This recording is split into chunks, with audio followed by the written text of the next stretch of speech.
My guest tonight has written 3 best-selling books, and his TED Talk on inspiring leadership is one of the most watched of all time. When he talks, it is impossible not to listen.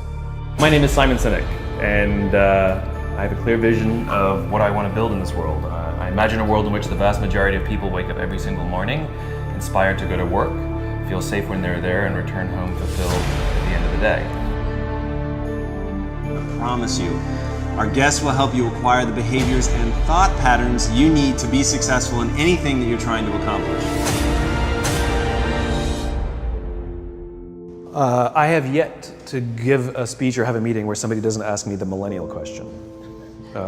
What's the millennial question? Apparently, millennials as a generation, which is a group of people who were born approximately 1984 and after,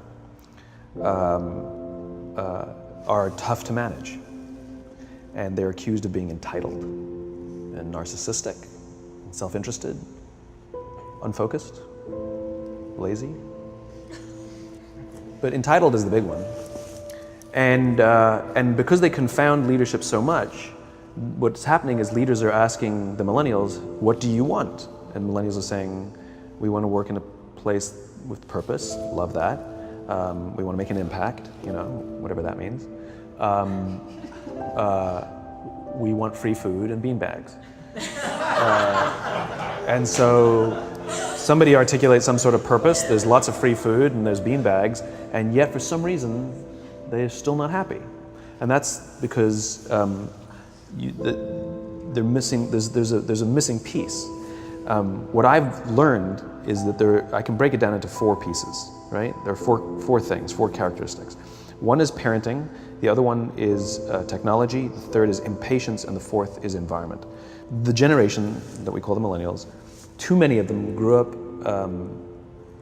subject to, not my words, failed parenting strategies, where, for example, they were told that they were special all the time. They were told that they could have anything they want in life, just because they want it, right? They were told, some of them got into honors classes, not because they deserved it, but because their parents complained. And some of them got A's, not because they earned them, but because the teachers didn't want to deal with the parents. Some kids got participation medals. You got a medal for coming in last, right?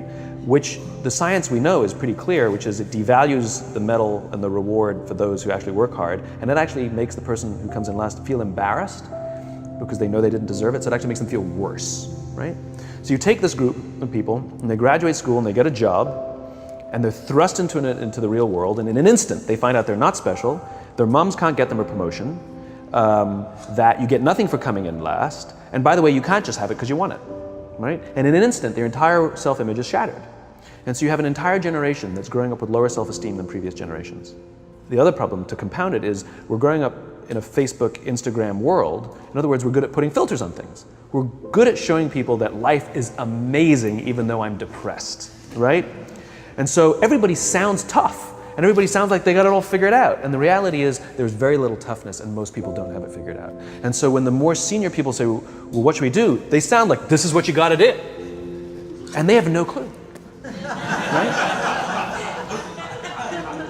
So you have an entire generation growing up with lower self-esteem than previous generations, right?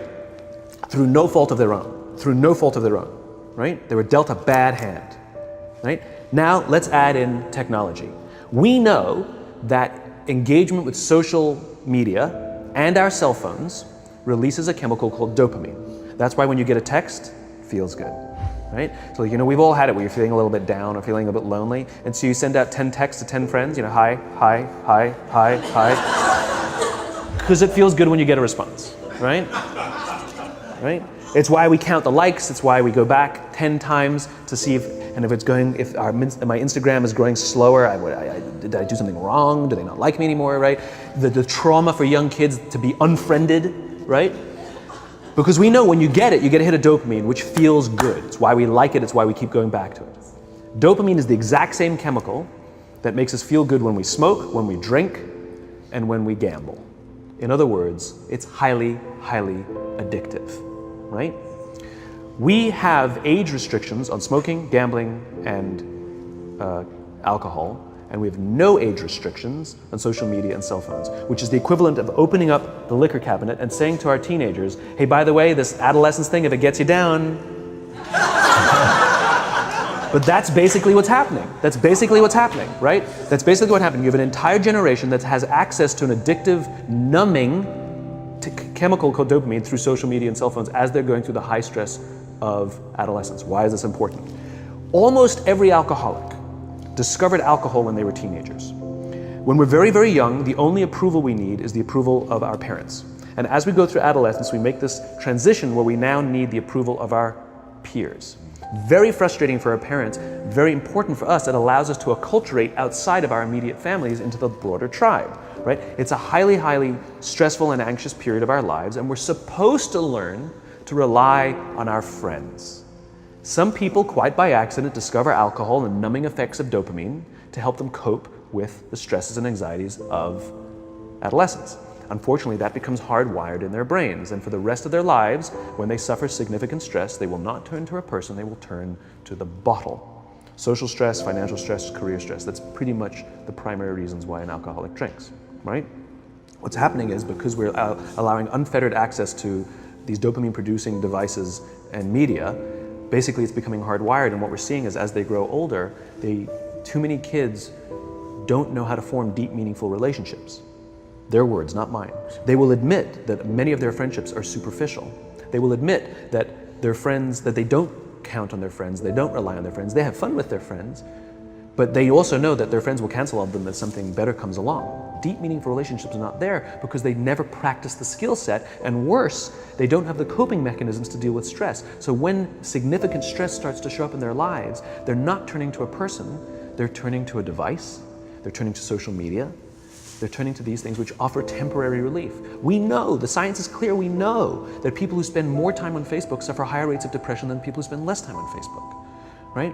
These things balanced. Alcohol is not bad, too much alcohol is bad. Gambling is fun, too much gambling is dangerous, right? There's nothing wrong with social media and cell phones. It's the imbalance, right? If you're sitting at dinner with your friends and you're texting somebody who's not there, that's a problem. That's an addiction. If you're sitting in a meeting with people you're supposed to be listening to and speaking, and you put your phone on the table, face up or face down, I don't care, that sends a subconscious message to the room that you're just not that important to me right now, right? That's what happens. And the fact that you cannot put it away is because you are addicted, right? If you wake up and you check your phone before you say good morning to your girlfriend, boyfriend, or spouse, you have an addiction.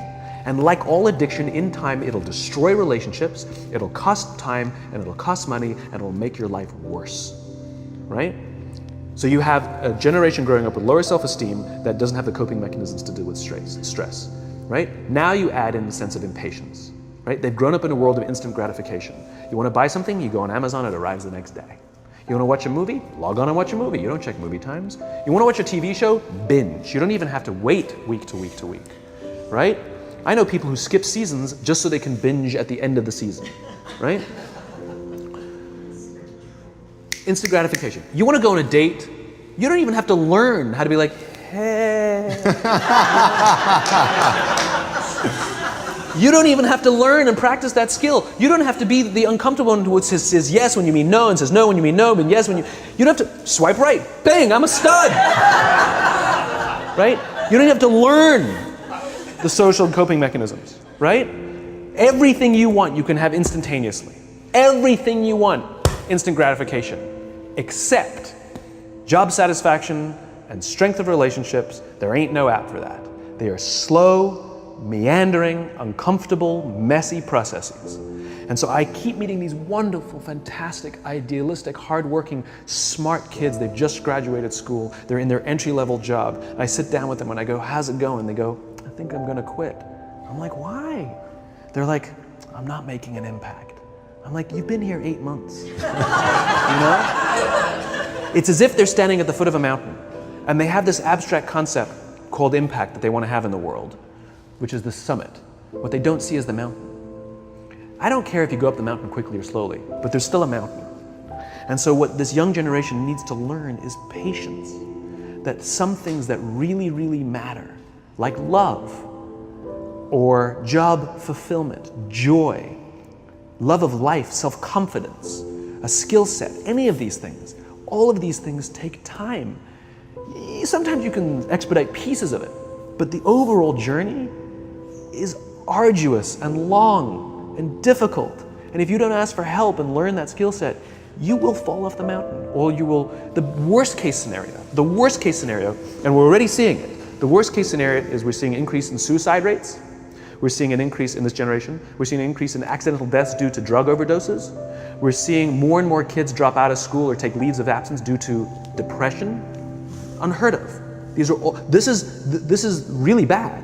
The best case scenario, those are all bad cases, right?